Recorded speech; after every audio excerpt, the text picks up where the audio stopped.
dividir la clase en dos. La primera parte voy a hacer una introducción y después empezamos con las presentaciones del tema. ¿Está bien?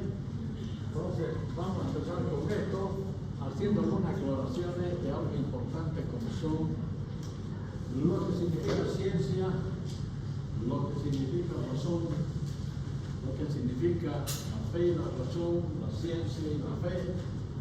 Son elementos esenciales para hacer un ejercicio profesional completo que tenga la característica no solamente de hacer ciencia, sino también al mismo tiempo de hacer una práctica completa. Práctica completa, ¿cómo sería? En un hospital. Un hospital para ser completo, ¿qué tiene que hacer? En primer lugar, ¿qué es lo que tiene que hacer? Usted va a un hospital y lo primero que tiene que hacer, ¿qué es? Atender a los pacientes, ¿cierto? O sea, es un servicio asistencial. Primera función del hospital, servicio asistencial. Segunda función, ¿qué otra función tiene que cumplir el hospital para que sea completo? Segundo, ustedes van a hospitales, ¿no es cierto? Bueno, y van allá y están de mirones, nomás ¿qué hacen allá? Se van y aprenden algo. Entonces, educación, la parte académica, o sea, labor asistencial, luego lo académico, y tanto enseñar. ¿Dónde han aprendido todos los grandes médicos, los grandes maestros que han habido en la medicina? En hospitales. Pero que han hecho al mismo tiempo, han enseñado. O sea que un hospital, para que sea completo, tiene que tener por lo menos esas dos funciones, pero aún falta la tercera. Bueno, la tercera, para que sea más completo. A ver, social es importante, pero desde el punto de vista de funciones, lo cierto está en la asistencial, ¿no? En todo lo que es asistencial, el hospital asiste y se está preocupando a la gente, de todo pacientes y de la gente, de todo. ¿Cuál sería la tercera función? Médico capacitado, ¿por qué? ¿Cómo? Médico capacitado. Bueno, esa es una exigencia, de un hospital, de que su profesional que trabaja allá tenga un perfil suficiente de capacitación, pero en cuanto a funciones, la tercera, a ver, todo lo que aprenden ustedes y están leyendo, lo que estudian, ¿es fruto de qué? Lo que sus maestros les enseñan, ¿fruto de qué? De la investigación. Las cosas nuevas que aparecen, los medicamentos nuevos, las nuevas técnicas, etc. ¿Todo es fruto de qué? Investigación. Investigación. ¿Quién dijo? Muy bien. Investigación. No se olviden. Asistencial. Segundo lugar, académico, que es la enseñanza. Tercer lugar, la investigación. Esos tres elementos deberían tener un hospital. Para hacer ciencia, porque uno busca ciencia, se requiere algunos requisitos. La ciencia es un maravilloso medio mediante el cual nosotros no solamente buscamos conocimiento, sino que descubrimos cosas. Podemos descubrir, podemos inventar, podemos hacer muchas cosas con el fin de aportar al desarrollo científico de todos. Pero la ciencia tiene un elemento importante, que es la observación. Y el segundo elemento, ¿cuál sería? Cuando hacen ciencia ustedes, si van a hacer un trabajo de investigación, pues ¿qué tienes que hacer? Tienes que hacer una hipótesis, quieres descubrir algo, quieres demostrar algo, ¿no es cierto? Pues también, ¿no? Pero para eso, ¿qué vas a hacer? Observar, es tener buena observación, observas y luego razona. O sea, la ciencia requiere de dos elementos característicos: observación y razón. ¿Ya? Observación y razón. Ustedes tienen que tenerlo bien en la cabeza. Si quieren hacer trabajo de investigación, observen y razonen. Cuando razonen van a pensar bien en todo lo que quieren. Entonces aquí vamos a relacionar la ciencia y la razón como algo esencial, pero ahora tenemos que mandarle algo que es realmente importante, que es también ponerle fe en lo que uno hace, la razón. Fe y razón, o sea, además de razonar bien, utilizar bien nuestra mente, nuestra psique, nuestras capacidades cerebrales, tenemos necesariamente que ponerle una fuerza, una energía, la fe. Sería la fe y la razón. El Papa Pablo II tenía un dicho interesante que decía: un avión para volar necesita de dos alas. Y igual nosotros, si queremos volar bien, requerimos de dos alas. Una ala es la fe y la otra es la razón. Razón y fe. Con una sola ala no podemos volar. Cae el avión. Si nos vamos solo por la razón, ¿qué nos va a pasar? No podemos volver en unos dogmáticos completamente materialistas, alejados de la fe. Si vamos por el lado de la fe solamente, nos podemos volver ¿qué?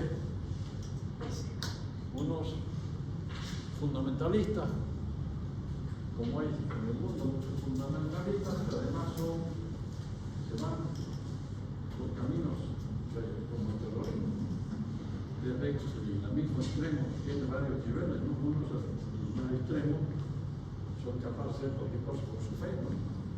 Que tratan un chaleco aquí de dinamita y volar y hacer matar a mucha gente y Dios, por la vida que se ¿no? Pasan de cosas, son fundamentalistas. Pura fe, puras cosas son. Si razonaran dirían, dicen bien y dirían, no, esto no está bien, esto no es el camino. Tendríamos que recurrir a lo que decía gran filósofo, pensador como Aristóteles. ¿Qué decía Aristóteles? Leemos una vez, Aristóteles decía: el camino dorado es el del medio. El camino dorado es el del medio. El justo medio, decía. El justo medio. Porque todos los extremos no son buenos. Entonces, en la ciencia, en el campo académico y todas, tenemos que equilibrarnos bien, tener razón también y ciencia y fe. Entonces, la ciencia no va a aceptar la razón, acepta la razón, el empirismo y la evidencia. Porque ¿qué vamos a buscar nosotros mediante nuestro trabajo de investigación? Evidenciar, para observar, para razonar y para sacar conclusiones de tu investigación, y vas a decir, bueno, he logrado esto, y esto es evidente. Uno de dos cosas. Es decir, algo seguro.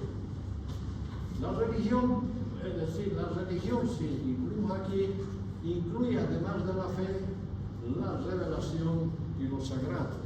Y ya es porque ya cuando entra la fe en el tema de la religión, ya hay otros aspectos que son importantes, que van a lo sagrado, a lo sobrenatural, a lo metafísico, que va más allá. Lo ideal es saber combinar eso y equilibrarse. ¿Ya? Entonces, la ciencia es un maravilloso medio de conocimiento y de ahí proviene su excelencia fundamental y su capacidad de potenciar a quien la cultiva, de perfeccionar a quien la cultiva. Ustedes van a hacer eso en la cabeza, de manera que hagan ciencia.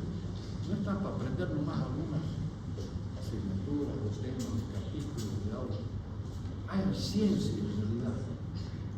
El conjunto de conocimientos obtenidos mediante la observación y el razonamiento de los que se deducen principios y leyes generales y que se convierten en algo exacto, en algo verificable. Entonces, esas serían las conclusiones sobre la ciencia. Ahora, nosotros vivimos en un mundo que depende de la forma que él siente de la ciencia y la tecnología. La ciencia y la tecnología. El científico en el campo de la salud, particularmente el médico, es observador de la vida humana. Eso somos nosotros. Observamos la vida humana y debe usar el método científico y cognitivo para tomar conciencia de la realidad como objetivo el desarrollo del ser humano, además de conocerlo al ser humano, además de que lo están conscientes de que estudiaron anatomía, embriología, fisiología, etc.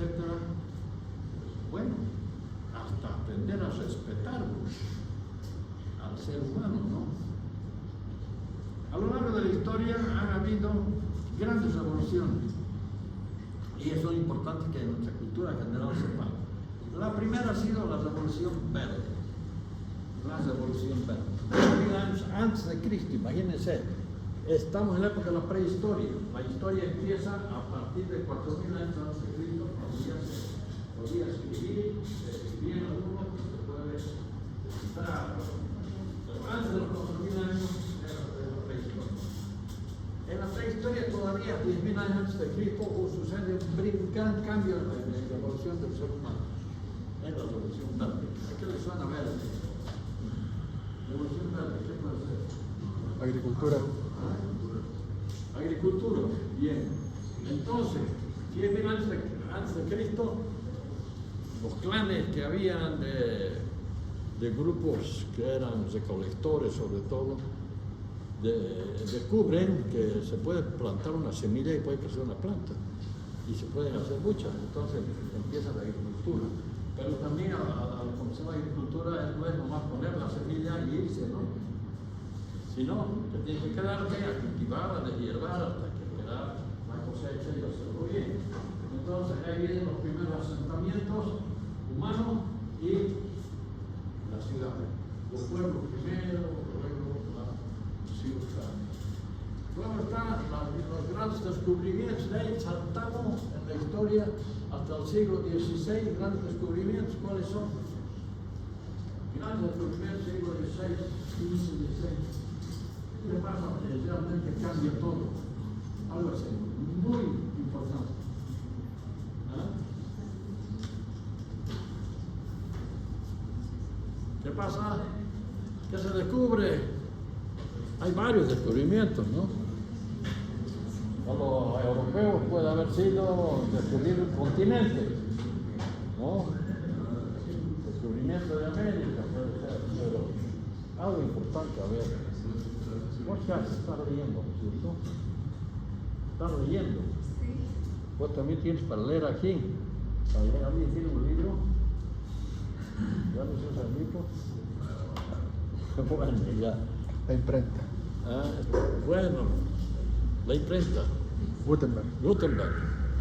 Gutenberg descubre la imprenta y cuando descubre la imprenta empieza a hacer libros. Entonces la gente empieza a aprender a leer, a expresarse, mucha gente sabe leer. Entonces el descubrimiento de la imprenta es genial. Se va publicando libros y después hay otros descubrimientos más en esa época. Pero después hay un saltito que hablamos a la revolución industrial en el siglo XVIII, porque todo cambia ya cuando descubren máquinas que pueden hacer mover aparatos, etc. Y necesitaban de energía, pero ¿cómo la pueden sacar la energía? Usaban carbón, usaban fuego de alguna manera, pero se requería de industria, de fábrica. Y hubo un señor que viendo una caldera que hervía el agua por el pico, salía el vapor, le puso una cuchara ahí y vio que la cuchara se movía así, con el vapor. Y él dijo, esto puede ser una fuente de energía, se mover esto. Entonces después utilizó una caldera más grande, por un pico de salida el vapor que salía y lo conectaba a un cigüeñal que hacía mover algo y él descubrió máquina a vapor.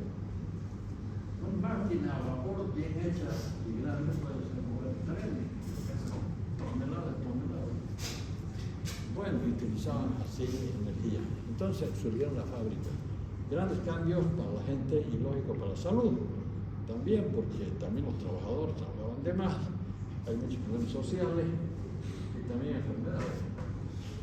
Luego saltamos al siglo XX, mediante el siglo XX, revolución nuclear. ¿Saben qué es eso? El átomo, bueno, la fusión nuclear, etcétera, que es la producción de bomba atómica, pero también puede servir para energía, etcétera. En la misma época, 1953, revolución biotecnológica. ¿Qué pasa en 53? ¿Qué pasó? ¿Y quiénes fueron los autores que fueron motivos de premio Nobel de medicina? Fleming. ¿Ah? Fleming. No. Fleming. No, fue Fleming de la penicilina. Fue en 1925. Esto es, estamos hablando, 1953.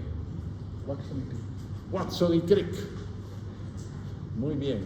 ¿Qué descubre? La ADN. El ADN.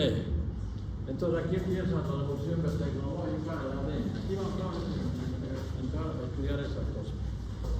Bien. Entonces, estos son albores de que van a llevar a la bioética, la revolución biotecnológica, la manipulación genética y viene el despertar de la bioética.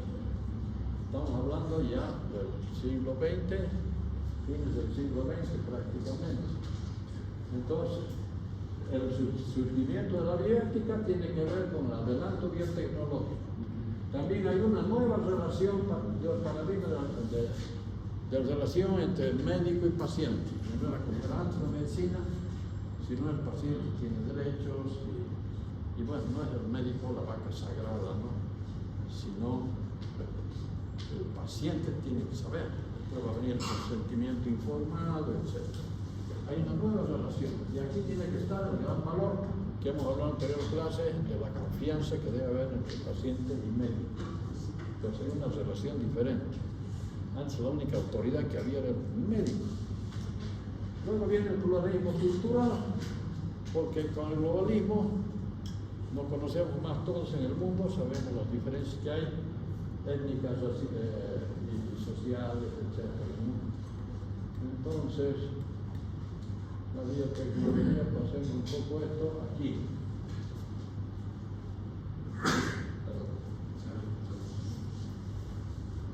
Entonces, el 53, la doble hélice de Watson y Crick. El 58, el código genético.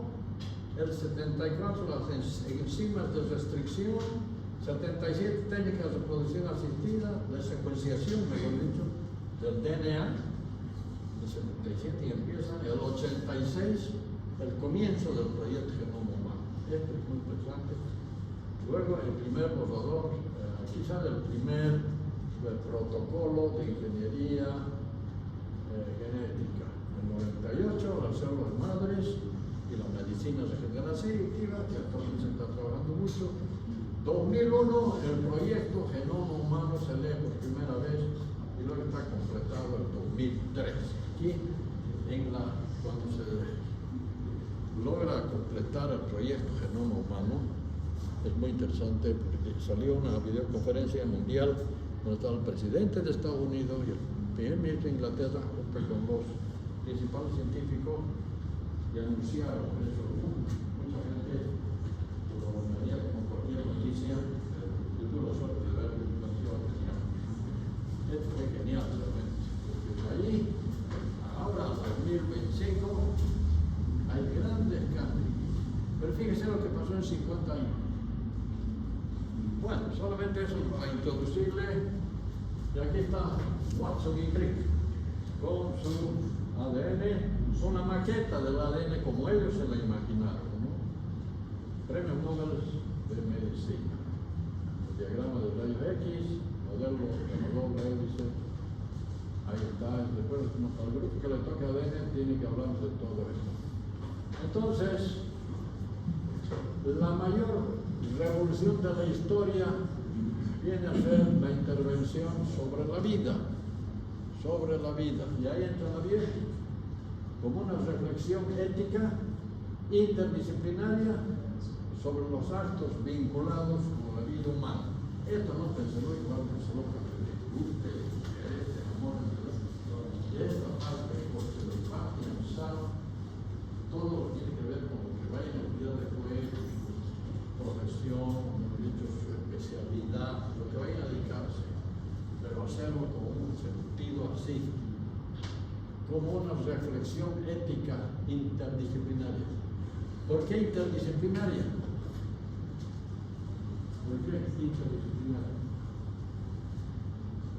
¿Por qué? ¿Por qué? Fácil, ¿qué es interdisciplinaria? Varias disciplinas. ¿Qué disciplinas pueden ser? Una, la medicina. Cuando estamos comentando el proyecto de la medicina, pero interdisciplinaria. ¿Qué tipo de disciplina? O las cosas de la vida. ¿Leyes sobre los médicos? ¿No es cierto? Aquí no. Médicos, paramédicos, psicólogos, filósofos, espiritualistas también, puede ser, expertos en medio ambiente, todo lo que tiene que ver con la medicina, es decir, con la vida, se relaciona. Un comité de bioética tiene que estar conformado por varias personas de diversas disciplinas, según los casos a estudiar. Por eso es interdisciplinaria, por eso es el gran aporte que hace la medicina al resto de otras ciencias y a la vida en general. Y aquí, la mayor revolución de la historia, la bioética como movimiento cultural, porque ya se vuelve un movimiento cultural, es una reacción contra el ibris. ¿Qué es el ibris? Ibris es una palabra griega, pero que no seguramente nunca lo han escuchado. Pero es el ibris de los griegos, es impulso desmedido que tenemos las personas a veces. Impulso desmedido. La gente que está contra ese impulso desmedido de la ciencia médica moderna, que se desató, por así decirlo, de un modo flagrante por primera vez durante el régimen nazi. El ibris es la consecuencia del error. El pecado de la aceptación del ibris lleva a poner límites jurídicos también, no solo ontológicos, a la praxis médica. La práctica médica, reglas ontológicas serían, deontológicas serían sus deberes, cómo deben ser las reglas y cómo debemos comportarnos. Pero no ha bastado la autorregulación de la deontología médica o científica, dice el profesor Boceta. Me gusta el trabajo con él. Que no es suficiente. Se ponen reglas, se ponen normas, pero igual puede haber impulso desmedido. Yo he visto a algunos colegas con ese impulso desmedido. Cuando surgió, por ejemplo, el tema de la clonación, yo invité, estaba el director de la caja de tolerante del hospital, le invité a un colega que se hacía reproducción asistida, y hablando sobre el tema de la clonación. Él decía, yo si pudiera hacer clonación con fines reproductivos, lo haría, decía. Se sentía que lo haría, tenía un impulso adentro que era capaz de hacer cualquier cosa. Aunque ya se decía que no se debe hacer reproducción asistida o reproducción con fines reproductivos, hacer clonación. Clonación con fines reproductivos está prohibido por todas las instituciones de las Naciones Unidas, la ONU, sobre todo los bioticistas, ¿no? O sea, hay un impulso a veces que tenemos a hacer cosas que no son correctas, porque primero tenemos que reflexionar, decir si está bien o no está bien, si está mal no se hace. ¿Está bien? Entonces hay que tener cuidado con ese impulso que nos precipita a querer hacer cosas. Cuando hubo la clonación, un profesor italiano, Antinori, se apellidaba Antinori, decía, yo aquí voy a hacer clonación aunque sea en aguas neutrales. él ya había sido capaz de hacer embarazar a una señora de 62 años de edad. 62 años de edad. Y le dio hormona, la preparó así hasta que hizo el embarazo. Y creía él que hizo lo máximo. Al poco tiempo murió la señora con otro problema, quedó huérfana. Las criaturas esas que nacieron. Bueno, hay ciertas cosas que no se debe ir contra la ley natural. Todo tiene su etapa de reproducción, etcétera, sus límites.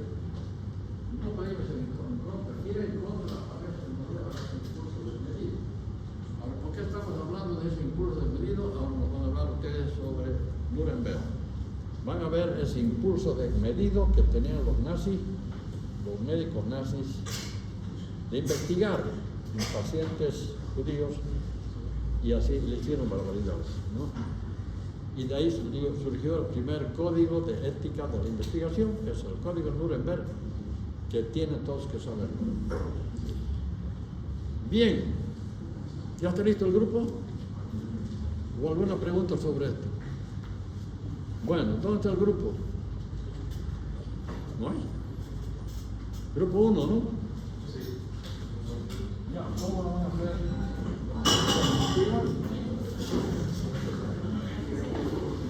Feliz Navidad.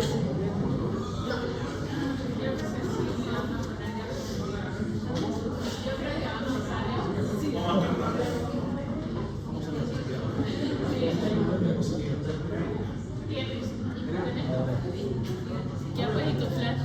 Ya, pero ¿cómo lo van a hacer? Se nervioso, chicos. ¿Ustedes en qué van? ¿Dónde están? A ver, todos los que van a hacer presentaciones se tienen que preocupar de traer todo lo necesario para ser ágiles, rápidos. Desde su computadora podemos buscar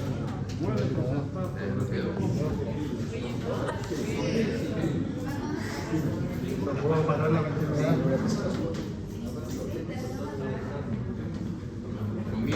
Entonces, ¿Cómo puedes decir eso? ¿cuál es su problema?